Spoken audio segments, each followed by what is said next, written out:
Like, this is weird. So I got out my phone, showed them the photos, and then some guy could translate it, and he went, "Oh, that means landmines." Excuse me? Something? What's up, nomads? Welcome to your new favorite travel podcast, Two Beers Till Takeoff, the podcast that delivers expert knowledge, the information you won't get in your guidebooks, and a story that's guaranteed to make you say, "What the fuck?" or your money back. B, you know our episodes are free, right?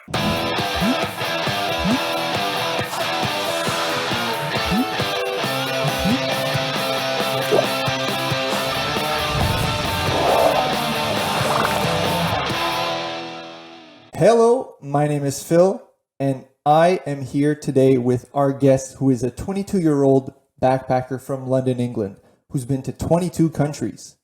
When she was 19 years old, she went solo backpacking across the world for 7 months. She started a TikTok account _footloose in January 2022 and has already gained 24,000 followers. Welcome to the show, Lucy. Hi, thank you so much for having me, Phil. So 7-month backpacking trip when you're 19. So my inner parent is showing up initially. So you got to tell me, what are the parents saying? What are the friends saying? How do you convince them? Like, did you maybe have a background in traveling before you got into this, or was this your first big trip? So this was definitely my first big trip. My parents did a lot of traveling before they had me, so they were always raving about. They went to Canada a lot, actually, in the US, and they were there. Okay, Like nice. my mom's always like, gotta go to Canada at some point. And I'm like, yeah, it's on the list, don't worry. But yeah. So I knew that I've always loved travel. I've always sort of sat and looked at all these places around the world. I've got a map behind me here, and thought, I want to see so much. I want to experience as much as I can. And I knew that I wanted to take a year out between school and university and just take that time to just have some new experiences, work out what I want to do, and go traveling. So my mum actually moved to South Africa in 2015 from the UK. So I'd been Nice. there a few times, and that was really, I'd never been anywhere. I'd never left Europe, so that was kind of crazy for me because it was something so different. But my mum I'm very lucky. My mum is so supportive of my travels. It's absolutely amazing. You know what? That's awesome. Yeah, it's amazing. She was like a lifeline. So when I was traveling, she helped me research so much. Like, obviously I was researching, but when you have two people doing it, it's crazy because you just get double the amount of info, double the amount of research. And like when I was traveling, I'd sort of be, if I didn't have time to look something up, if I was like bus hopping or didn't have internet, I'd go, "Fam, can you check this place out? Like what there is to do." Yeah. An hour later, she comes back and she goes, "So, this is what I found," and she's great. It's Sounds like we might have to have your mom on for an episode too. Oh my gosh, she would love it. She's great. She's actually in Italy hiking right now. Honestly, what a woman. She's great. She'd be a great, if anyone wants to go traveling, honestly. My mum would do a great job as like a little travel PA to help you plan. She's great. Yeah. And then my dad was a little bit like, whoa, but I think I've always been quite confident and out there, and I was very scared to go, but I think I was very lucky they trusted me. It didn't really hit in until I was driving to the airport, and I thought, like, Holy shit, what did I just get myself holy into? shit. Yeah, exactly. I was like, oh my god, okay, here we go. With a big trip like this, though, it involves, preparation and talking to your mom for advice, probably. But what else did you do, I guess, to get ready for such a long trip? Yeah, so I get a lot of questions like that a lot. A lot of people ask me, like, where do you start with that kind of thing? 'Cause for such a long trip, it's not like, cool, I'm gonna go, I don't know, around Europe for a couple of weeks and here in the city. Like, it's a big chunk. So I think Yeah.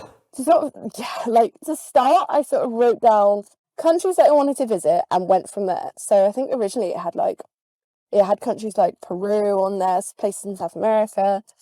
And so after doing like a lot of research, I realised where it was that'd be best for. I mean, I was 19 and on my own, and I think for like it's crazy. So Southeast Asia is very well travelled for people that are like sort of my age bracket. So and it's a bit more safe than someone like South American or like which is Yeah, yeah. notoriously a bit hard. Yeah, like a bit harder to travel. My Spanish sucks. Like I did French at school. I can't, I would I would struggle. So I sort of narrowed it down from there, and so I went to New Zealand for 6 weeks, and I knew a guy the year above me that had done 6 weeks in New Zealand. So I went to him and I was asking advice, and so it was just doing research and speaking to people that I know really, and working out what would be best and where I wanted to go and how long I had. Nice. So And so you started in New Zealand, and where else did you go throughout your journey? well, I actually started in Sri Lanka. I did 3 weeks. So Okay, you did. actually, I really, to anyone that wants to solo travel, I massively recommend doing this. I started my trip by living in a volunteer house for 3 weeks and doing 3 weeks volunteering, and it was such a good way to ease myself into it, because I think if I just flew out there by myself and went, okay, I'm here, I think it'd be very overwhelming. Come get me. Man, yeah, yeah, literally.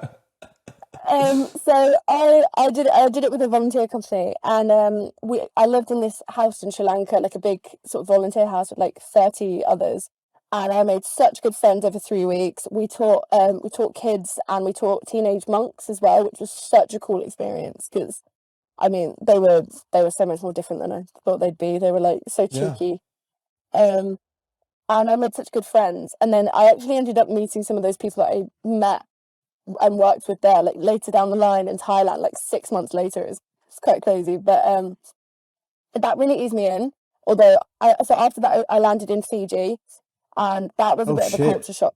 Yeah, because Nice. yeah, I was like, oh shit. So Fiji is not a massively backpacked as like somewhere like Thailand. So I was like, oh shit. I landed, I was like, oh my god, it's just me. I don't know anyone here. So I actually did the most British thing ever.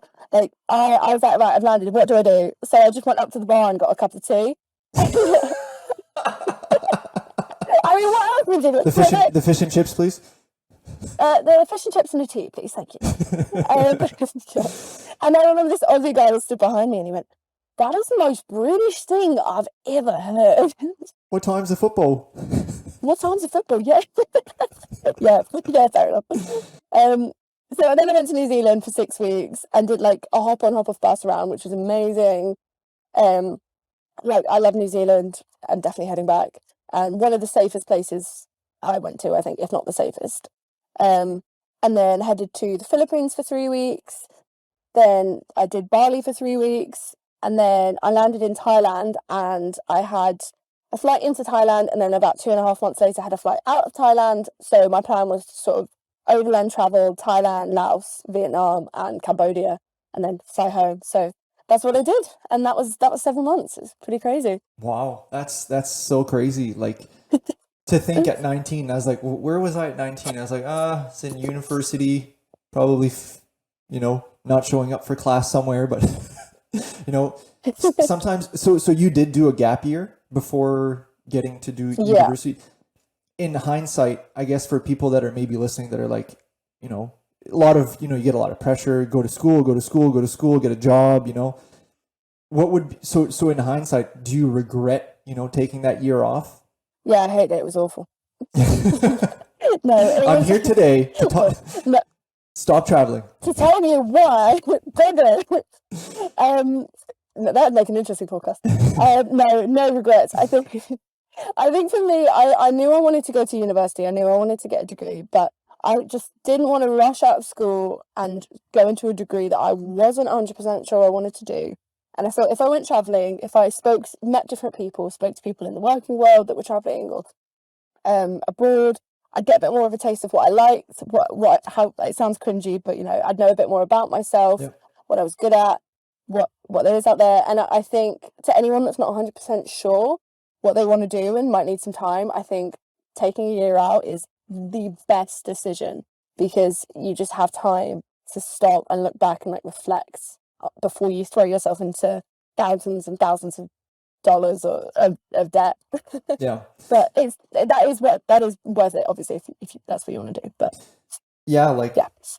I thought, like, I also took some time off before completing my studies, and there's things once I hit the job market that I really didn't expect to happen.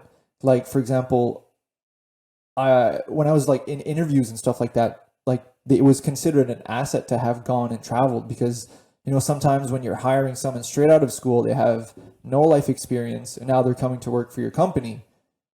They're looking at someone who's gone traveling, had to budget, had to manage so many things, so many new experiences, that they can be like confident that like, because you've gone through that experience, you can then translate well to being a good employee. So I think that's something that's a little bit overseen, and you may be. I know that you're a recent grad, so I think you may be coming into that.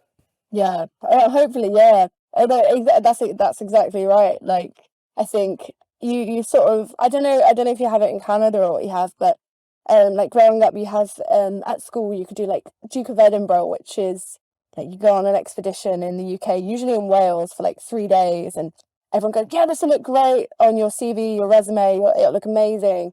But then you sort of do it when you're 15, and then everyone does it. So, but it's that kind of thing, like showing initiative, going out there, learning new things, appreciating new cultures, thinking on your feet, budgeting. I think they're definitely skills that you learn, and I definitely learned a lot. So I think having those, it definitely translates well into a job. So you're completely right. It's definitely another reason why you should think about taking a year out. Yeah.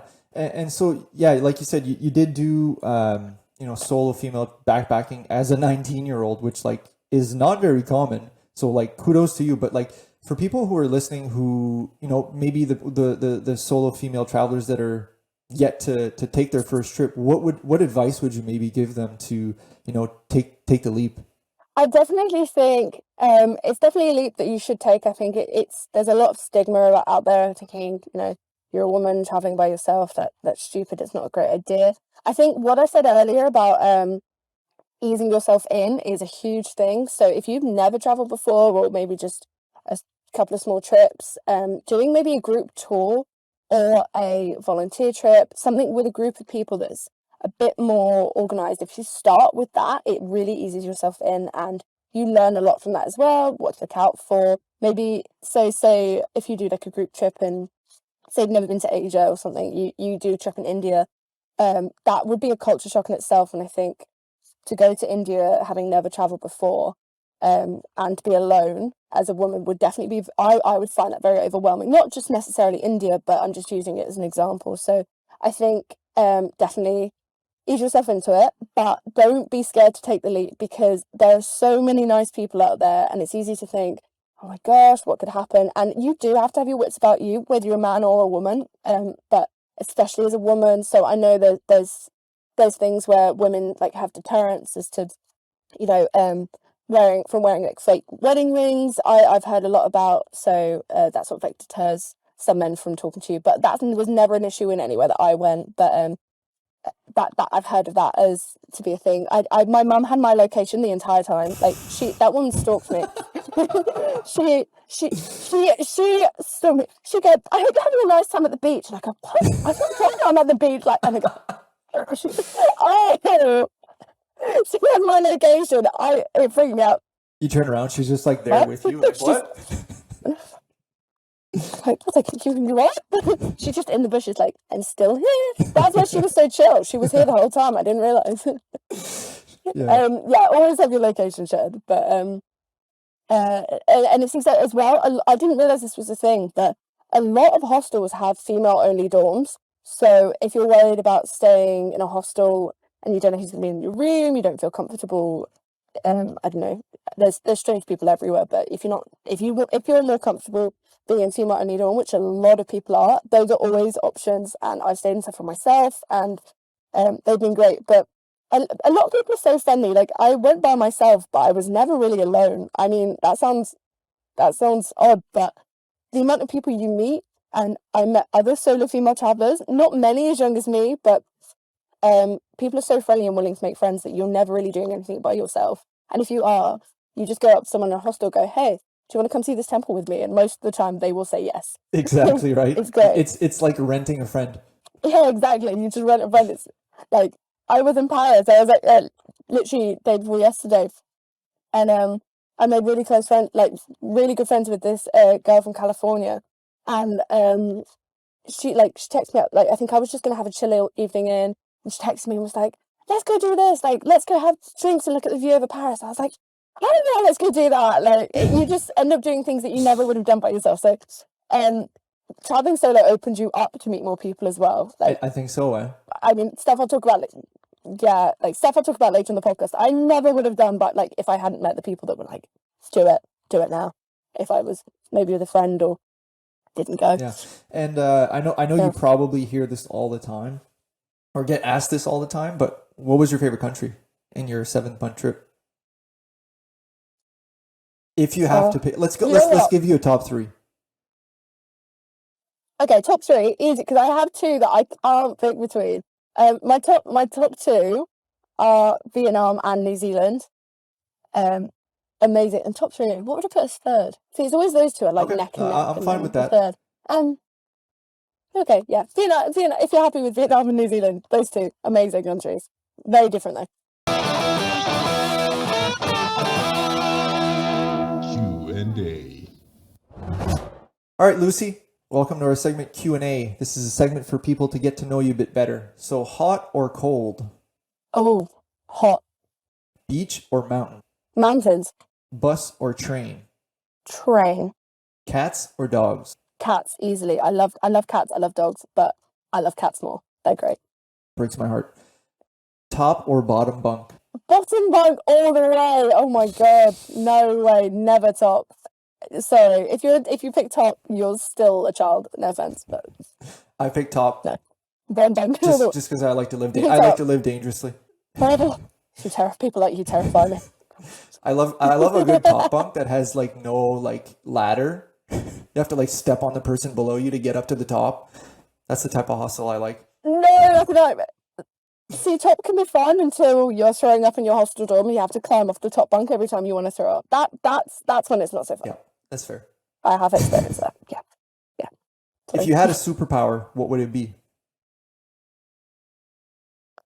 I would like to teleport.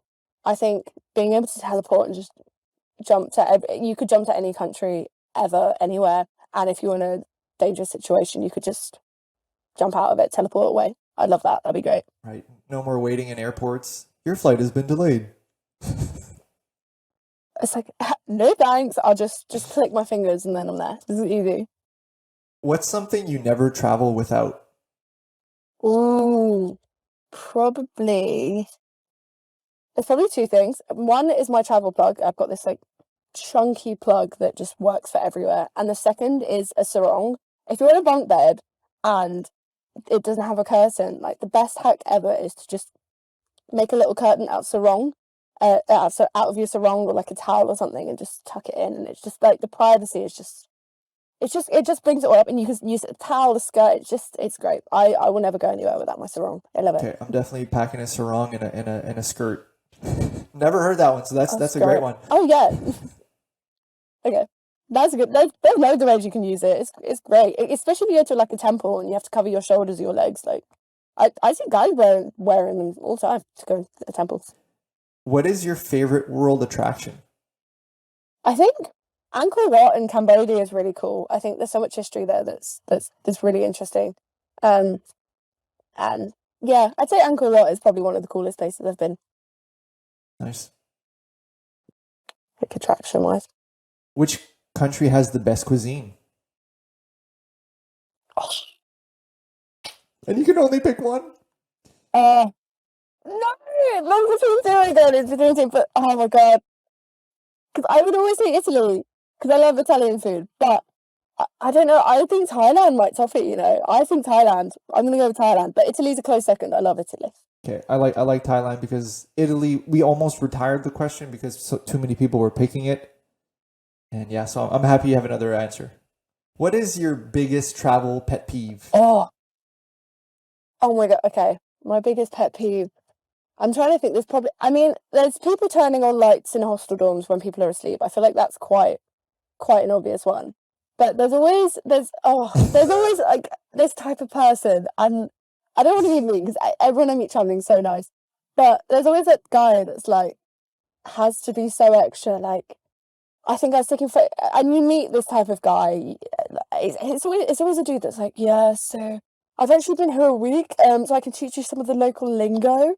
And or he'll be like, yeah, I don't know why you're taking a photo of the sunset. I take photos with my eyes. And I those are genuine things. Genuine things people have said to me. And it just I took a picture, I was like, this is such a nice sunset. And he was like, I just take photos with my eyes. It's so much more real. Like, what? So yeah.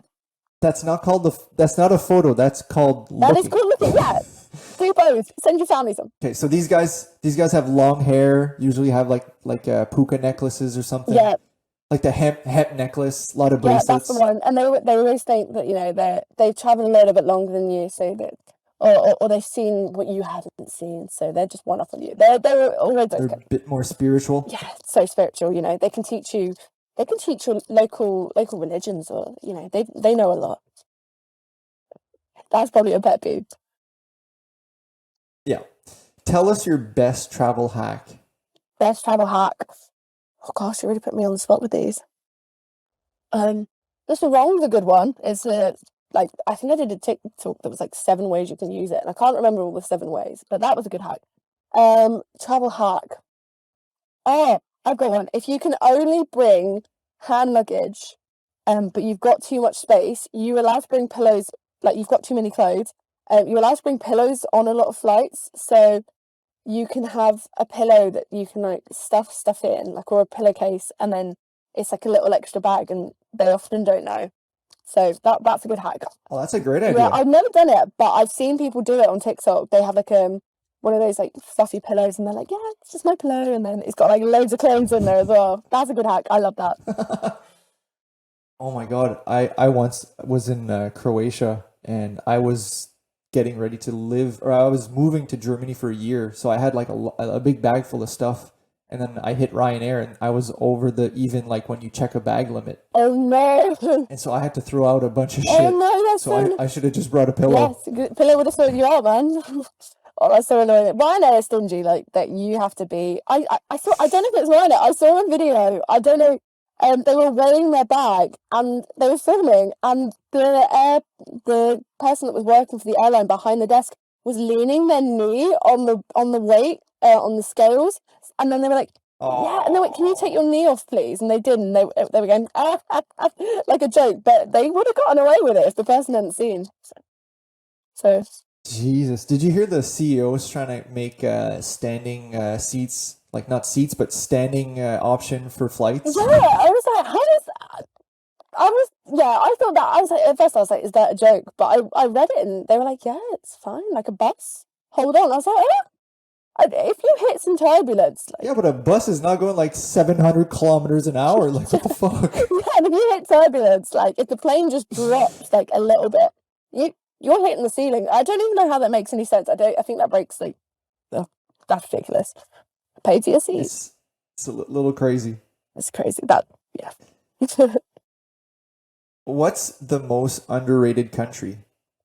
I would say the most underrated country that I've been to is maybe the Philippines. I think I hear more about it now, but I didn't hear a lot about it before. I think there's a lot to see there, and there's so many different islands, and I think Thailand and Bali and stuff is really hyped up, and as they should be. But places like the Philippines is really underrated. Like the beaches there are the most incredible that I'd seen in Southeast Asia, and the people are really nice as well. So I'd say the Philippines, but not Manila, the capital. That wasn't. I'd give that miss. But everywhere else in the Philippines that I went was amazing. Where's somewhere you'd never go back? I've got this. Okay. Not a country, but in Cambodia, there is a place called Chinookville. And I think in like the 90s, it used to be like a beach holiday destination. But it is genuinely, I didn't stay there. We had to go drive through it to get to this island. We were staying in, I'd met some people, we were staying in Koh Rong, one of the islands, but you had to drive through it and get a boat. And it is the worst place I have ever been. So I oh my gosh, I've never seen anything like it. So it's like been bought out by like all these Chinese companies. So there are so many different Chinese massive hotels and casinos, but nobody's there. Like no one's staying there, and the roads are just mud. And I'm not joking. We were driving through, and this building was collapsing on our right. Like there wasn't a bulldozer; it was just collapsing. Like this. I've got some of it on video. I'm like panning round, and then out the tuk-tuk come at her, and half this building's coming down. It's like, okay, great. There's no one in it because there's no one there. But there's rubbish everywhere. Like the litter was so bad. I think we were getting on the boat, and there were all this plastic and just like garbage in the water. It was awful.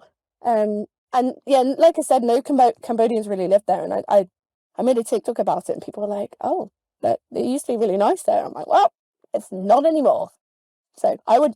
It's like a shitty Macau. Yeah, it was, and it's just really weird because like no one there's from Cambodia. It's like a mini. I don't know. I heard someone say something about the Chinese mafia, but I don't know if that's true. But it's believable if it is, because I don't know where all these hotels and casinos that no one's in came from. It's very weird. Where did you experience the least friendly locals? Least friendly locals. Oh, I'm gonna have to think about that for a second. There wasn't really anywhere that stood out to me that had it. Maybe Bali or Gili Tea like just off the coast of Bali. Probably Bali. I'd say.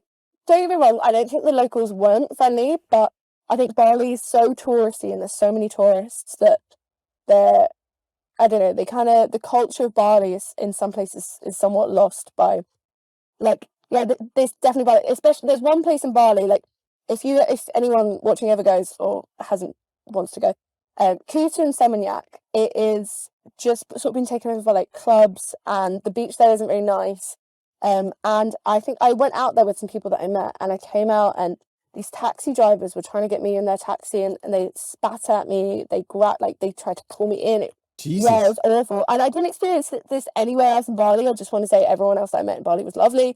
But Kuta Seminyak, I only stayed there for one night, and that was because it's by the airport. So there. It wasn't very nice, no. It's a pass. Mm-hmm. Hard pass. Hard pass on Kuta. Hard pass on Kuta, yeah. It's a good accent there. Thanks. What is your favorite cocktail? Ooh! It's my favorite. Okay, I love. I'm pretty basic. I love a porn star martini purely because I love eating the passion fruit. I was about to say I love eating. Gonna get his band here, Jesus.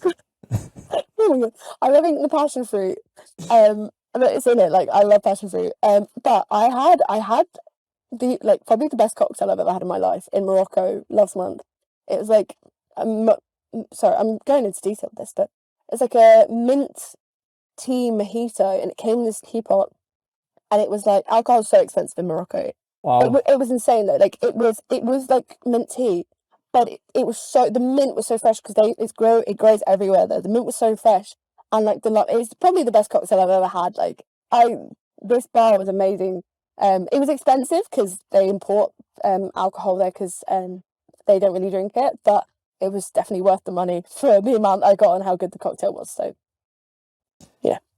Yeah, I definitely wasn't expecting you to say Morocco for your favorite cocktail, but yeah, that's really interesting. They really do the mint tea well. Yeah, they do. Yeah, I was hiking there, and like every single morning, there's mint tea in the morning and mint tea at 4 o'clock after the hike. It was great. Where did you find your cheapest pint? So my cheapest pint is I'd say probably one that I got for free. That's probably the cheapest. So I stayed in a hostel. I mean, I paid for the hostel. If you ever go to Gili Tea, just off the coast of Bali, they have a hostel called My Mate's Place, and it is so social. And when you arrive, they're like, welcome, and they give you a beer. I met someone recently, they went, oh, I don't drink beer. I asked for gin and tonic or a cocktail, and they were like, yeah, sure. Like, what? I don't like beer, but I didn't want to be cheeky and ask. So I was like, oh, I just have some free beer. Like, I was like, okay. So they give you a free beer, and they in the evenings they organise like events. So we had this huge long table, and they're playing like card games, drinking games, and then they took us all to like a little pub crawl. But at the pubs they had their own alcohol that they'd like but it was one of those like, long bottles that have like a nozzle at the end, and then they like pour it in your mouth. So you get a free drink on arrival, you get a free drink while you're... This is just for staying at the hostel, so probably that. The hostels that give free alcohol, definitely the cheapest. Yeah. Those are the ones to target. Yes, definitely. Where in the world is your favorite bar? I would say, I wouldn't say it's the best bar for like atmosphere or cool drinks, but there's this bar in Dalat called the Maze Bar. This is in Vietnam, and it's literally that. Like you go in and it's this tall building that goes underground, and it's just like caverns where it's just this huge maze where you like have to crawl through stuff, climb up stuff, and like there's I can't even explain. I've never been anywhere like it. Like you could go 3-4 different times and have a completely different experience. And like you have to find different locations. Like they have a garden out back, but you have to go and find it. So we eventually did, and like you make it out. There's a nice view. But it's so weird. Like you go underground, you get lost. That was cool. There's another one. There's one in New Zealand in Queenstown called Cowboys, and it's completely Cowboys themed. Like all the bartenders have cowboy hats. They have good music. They have like jail cells. That was a really good bar. That was a really good atmosphere. So maybe them. I like bars that have a theme. I'm a big fan of that. So probably one of those. Top 5. All right, welcome to Top 5. Top 5, usually we talk about the country that we have a story about, which today's story or country is Vietnam. We've already done Vietnam in season 1. So Lucy now will be giving us her top 5 of the top 5 best places to do in Southeast Asia. Going to Bali, hiring a bike, and exploring the waterfalls all around Ubud, the mainland. There's so many secret waterfalls that I didn't even know about that you come across, and it's just incredible. They're in the middle of the jungle, and it's definitely one of the best things I saw. I saw this incredible waterfall that nobody was at, and then definitely if you can hire bikes, definitely hire bikes and explore Bali. That was a definite top 5. Okay, I'd say number 4 is watching the sunrise at Angkor Wat in Cambodia. It was an early start. It was a 4 a.m. start, but it's so worth it because you get there and like these old ruined temples. It's like something out of Indiana Jones, like these ruined temples. You just watch the sunrise and the colours change and the silhouette of it. It was like incredible, absolutely incredible. So that would be my 4. Did you find any like secret doors or something when you were down there? Just like, well, that's the thing. There's so many archways. Like you see something and you're like, has anyone even discovered this pathway? Like there's so much to see there, and some of the temples aren't really visited by like the main one, Angkor Wat, is like everyone goes to. But then the smaller temples, you go and explore them. There's no one there. There'll be like a monk sat on the floor meditating or something, and it's like, oh my gosh, this is like the temples are still being used. It's really, really cool. So yeah, but I feel like there's definitely some secret doors there. Like you maybe pushing a brick, something opens, that kind of thing. You never know. snake pops out. Ah! Yeah, maybe. It would definitely go that bad. So and like it's so cool how the trees are like intertwined with all the bricks and the buildings. Like it literally is out of Indiana Jones kind of thing. That's what it looks like. I've got a little list on my phone of top 3. Okay, so what we are number 3. Okay, so my third one would probably be I've already spoken about Gili Tea in this podcast. I love Gili Tea. It's the island just off the coast of Bali. You might have seen on Instagram that they have those underwater statues there. So you can swim. I can't remember why they're there. It's quite interesting. They have these underwater statues, and there are turtles that swim around them. And you go diving, not even scuba diving, just grab a mask and some flippers, and you get the coolest photos swimming around this circle of that's like a circle of couples that are like embracing, and there's turtles there. You snorkel amongst the statues. It's just the wildlife there's incredible. The water is so blue. It's definitely top 3 things that I did. It was amazing. And Wow. yeah, so good. Definitely recommend. So I'd say my second top 2. So my second favorite thing I did was tubing in Vang Vieng in Laos, which is so much fun. It's basically it's like a bar crawl that's kind of, it's like the most unhinged, craziest bar crawl we've ever been on. Like we got like, I did it with my hostel, and they take you down there, and you just get given a rubber ring. And I bought alcohol with me, so I bought like this massive. I had like a huge Coke bottle that I'd like mixed spirit and mixed in, because I didn't really want to bring money with me. I didn't bring my phone. I didn't bring money. I didn't even bring my GoPro, because people are like, you might lose it. Don't bring it. So I just bought me and my alcohol. That's all I bought. And you get in this ring, and you float down the river, and you stop at different bars along the way. But these bars are just like shacks on the side, and they're like, hey, it's booze time. And some of them had like a zip line across the river. Some of them have diving boards. It's crazy, but like, you're in a proper river. Like, you don't know what's beneath you. It's kind of scary and exciting at the same time. Like I think obviously you don't really know I don't know how safe alcohol in swimming is, thinking about it actually. So I feel like something like that would never be. You guys are given like life jackets though, right? Nope.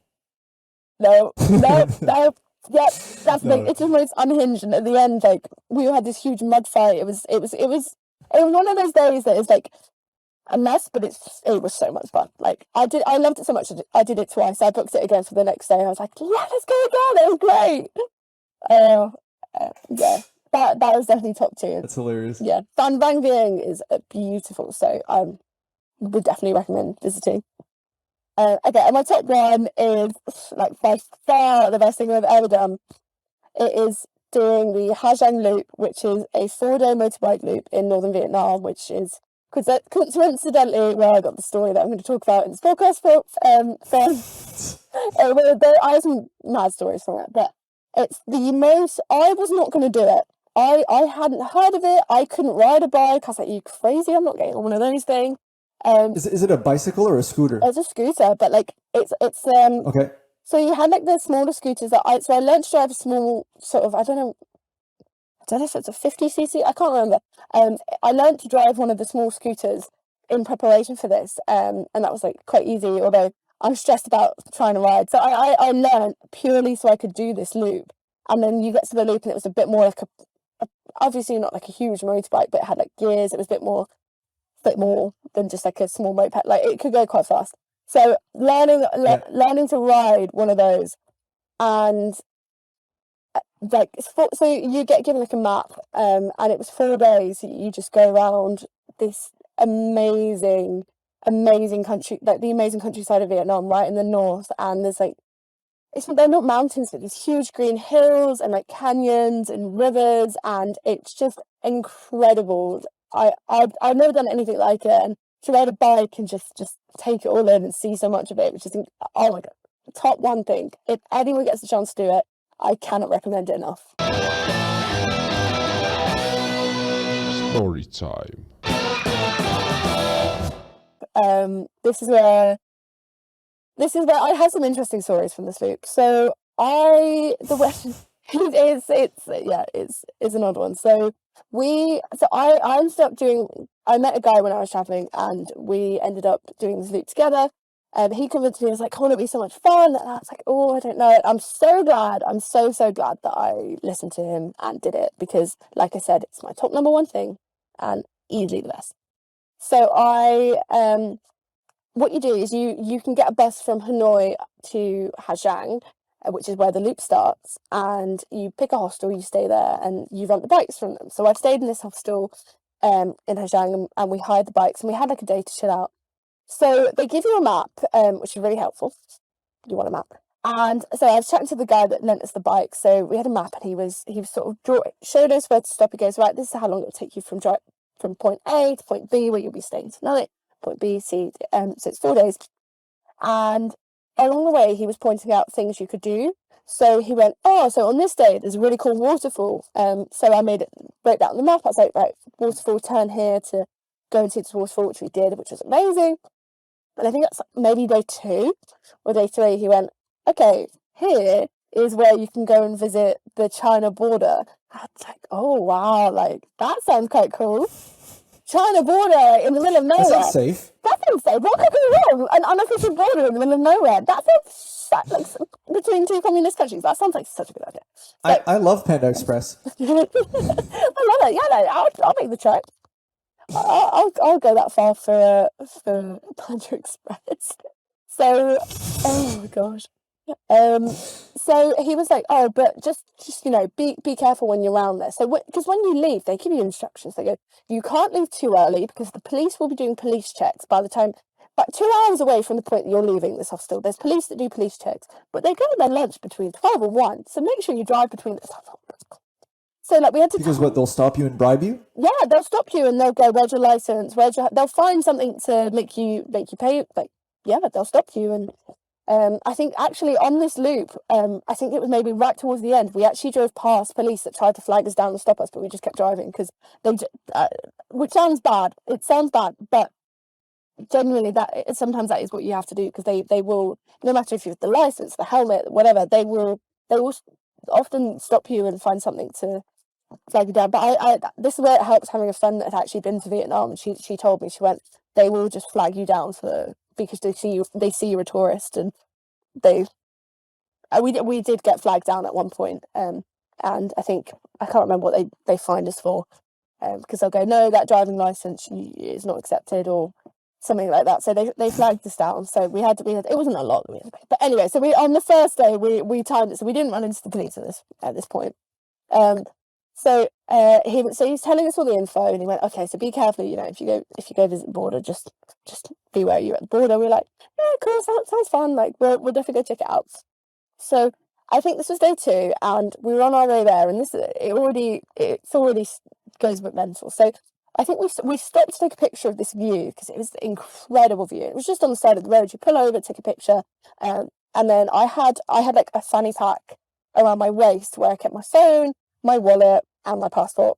And I there was no one around. Like, we're in the middle of nowhere. So we took a picture. I put my phone back in, and then we slowly turned, and we're starting off again, and we're driving, and as we're slowly going forward, these kids run out into the road out of nowhere. We're not by a village or anything.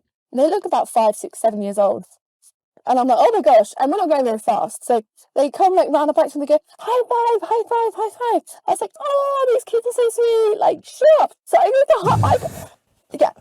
to high five this child. This child goes like this. He dips my high five and reaches for my bum bag where my phone, my wallet, my passport are in. And I'm like, "Oh, shit. Like, this child's trying to rob me." So I was like, I don't know what to do, because obviously I don't want to be robbed, but I also don't want to run over this child. So luckily he was on the side, so I just sort of, so I sort of sped off, and then he grabbed onto my rucksack that was on my backpack that was behind me, pulled out a pack of tissues that was on the side. I was like, "You know what? You can have them. You can keep those." And there were like quite a few tissues. I was like, "I'm happy to lose those. I'll lose the tissues. It's fine." So I'll survive. I'll survive. I'll make it. Like, I've been robbed of my tissues. It's fine. And they like wave. There was like 7 or 8 kids. They were like waving, like, "Come get your tissue." I think that they couldn't really speak English, but they were like waving it, like, "Come on, come get your tissues. You don't want them back." And I was like, "No, I don't, because you don't know if there's like adults hiding around the corner or what." But I was like, "Oh my gosh!" So it was a shame, because then later on I was a bit like wary of kids. I was like, "Don't." Yeah, I once thought you were safe, but you're not. Yeah, you're not safe anymore. Yeah, You're all on fucking timeout. you're all on timeout. Sit in the naughty corner. You don't get. I don't know what you know what I mean. So that's how that day started. So I was like, "Okay, great." So we headed on to the border. So it was sort of out of the way. Like, I think it was maybe like an hour's detour or something. But I was like, "It'll be worth it. I've never been to China. Like, that sounds so cool." Not that I was planning to go into China, but I wanted to, it'd be cool to go, "Oh, look, that's China." Like, you can see it. Yeah. Yeah. I thought, why not? It's something to do. So The Panda Express is right on the It's border, right- right? So you just exactly, like can order from Yeah. your side, the right? next supposed to be over. They're like, "Here you go. Order from Vietnam." It's fine. Exactly. Yeah. So we went, and to get there, like, it was a bit of an odd road. Like, there was this huge rock fall that had sort of obstructed the road, and you had to like weave your way through these massive boulders that had come down the hill. So already it was a bit like, what's going on? It was like in the middle of the jungle, basically. It was like in the middle of nowhere. And we got there, so we parked our bikes, and they had this huge Vietnam flag. So I assumed, we're on the Vietnam side. And so we sort of walk over to it all, and I've never really experienced anything like it. It was so silent, like it was eerie kind of silent. Like I don't know, but bearing in mind, I know we're in the country, but there was just something, when something feels completely off. Like I got there, I was like, oh, Yeah. there's no birds, there's no animals, wasn't There's no expecting Panda Express. no Panda Express. Like, what's going on? I ran over in the wilderness now. So I was like, what the hell? So it was a bit crazy. So I already started being like, oh gosh, I'm not sure about this. But they had these like basically what looked like tombstones dotted all over the hills. They're sort of everywhere, and they had this writing, Chinese writing, and skull and crossbones. And obviously, you look at that and you think, okay, we're probably not that welcome here. But we were being like tourists. We were like, let's go take a picture by the death sign. So I got pictures of me like, oh, just because there was a trodden path up to this sign, because I wasn't thinking, I was like, oh, I don't know what I found here. So I walked on the trodden path up to this sign. Got a couple of pictures, and they were everywhere. So I thought that's fine. And there was like this cornfield in front, which was a bit creepy, and there was a path going through the cornfield, and that was where China was. Like China was through this cornfield. So, but there was no one there. Like every border I've ever been to in my life has had security officials, passport, immigration. Like so I'm like, surely you can't. It's not just an open field. Yeah, exactly. I was like, surely you can't just walk into China. I was like, is this what? It's like, is this immigration? I was like, what's going on? So, but this dodgy field with corn that's like really high. I was like, no, I don't know who's in there. And at this point, we turned around, and then this man had pulled up, sort of on the Vietnam side. He pulled up, and he was Vietnamese, and he just was watching us. And I looked over. I was like, there's a man there. He's watching us. And we looked at him and sort of just went like this. Oh gosh. Like he just was like telling you to come towards him? Kind of like I think he looked like he was sort of being like, come away. But I was like, oh my God, where? Like, are we on China side? I was looking at Google Maps, like, am I in China? Like, where am I over the border? And I couldn't really tell. Oh God.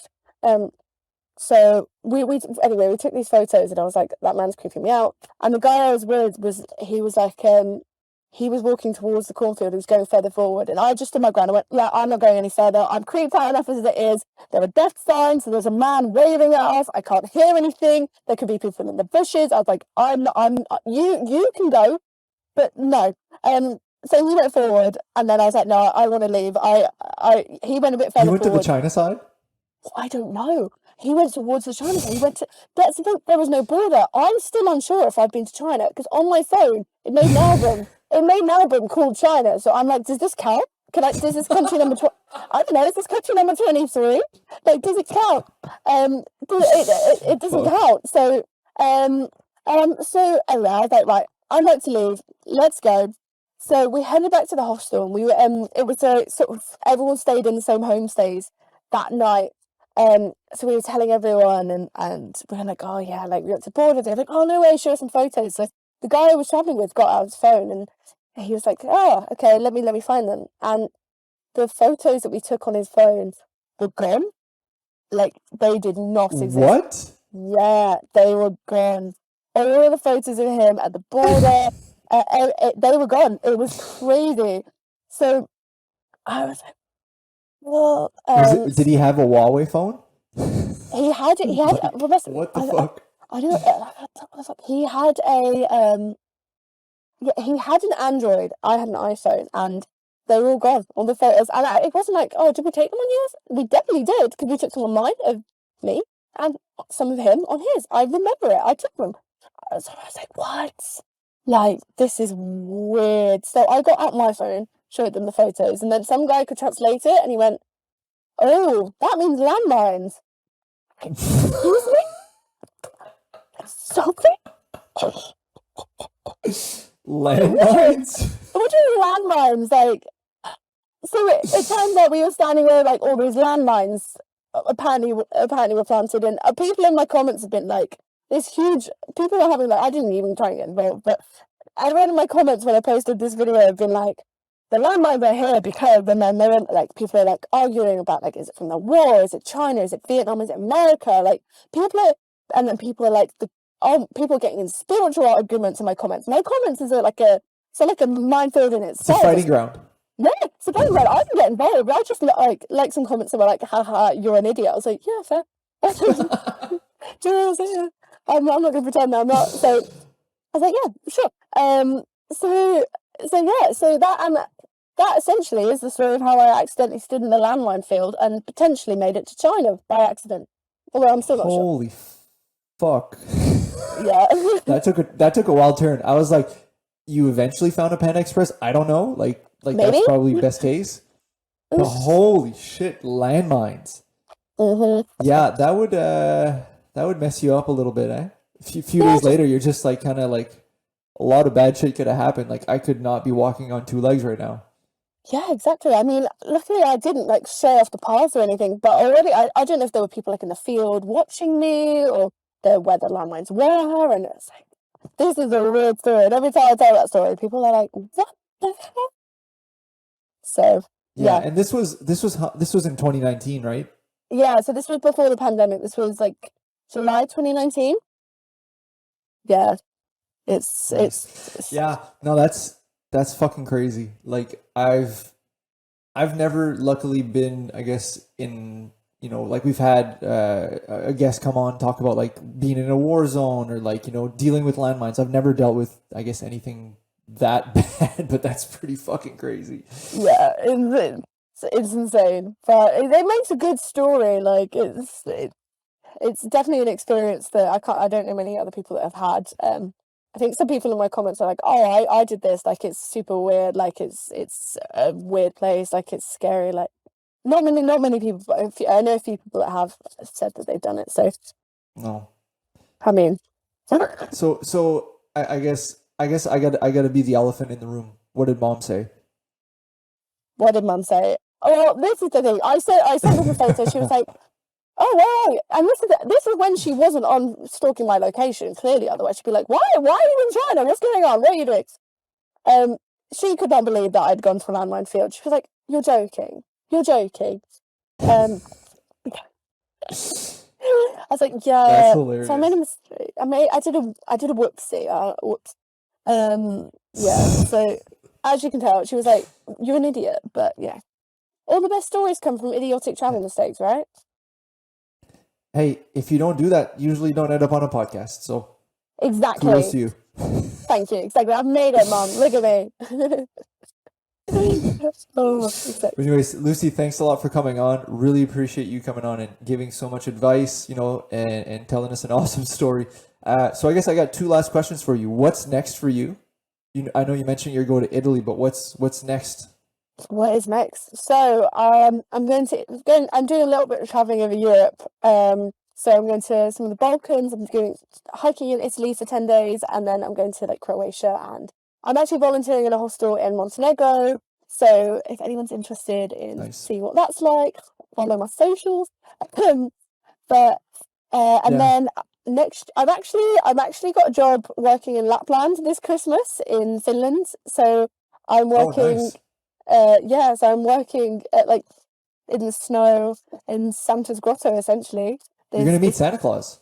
Yeah, exactly. So I work with the elves in Santaland. Yeah, exactly. So I'm so excited for that. And then next year I'm hoping to maybe head back to New Zealand and do my working holiday visa and work and live there for a year because I loved it so much. So why not? That's my plans. Awesome. And my last question for you is, where can the people find you? Good question. On socials. So my main social that I use is TikTok, which is @_footloose, spelled foot, like your foot, and then loose, spelled LUCE, because my name's Lucy and Loose is my nickname. So footloose, and my Instagram is the same. So that's where you can find me. But yeah. Well, thank you so much for having me, Phil. I've absolutely loved being on a podcast. Thanks for coming on. Thanks so much. All right, we'll see you next time. Thank you for listening to Two Beers Till Takeoff. Do you want free additional content or just to stay connected with the show? Then give us a follow on our social media platform. That means TikTok, Instagram, Facebook, all of them. Are you in need of podcast production services, video editing, or anything in between? Then look no further than Strut Sound Productions, the official producer of the Two Beers Till Takeoff podcast. Music produced by Alex Giang. Check out his work in our show notes. Voiceover done by Viking Leo K. See you next week on Two Beers Till Takeoff.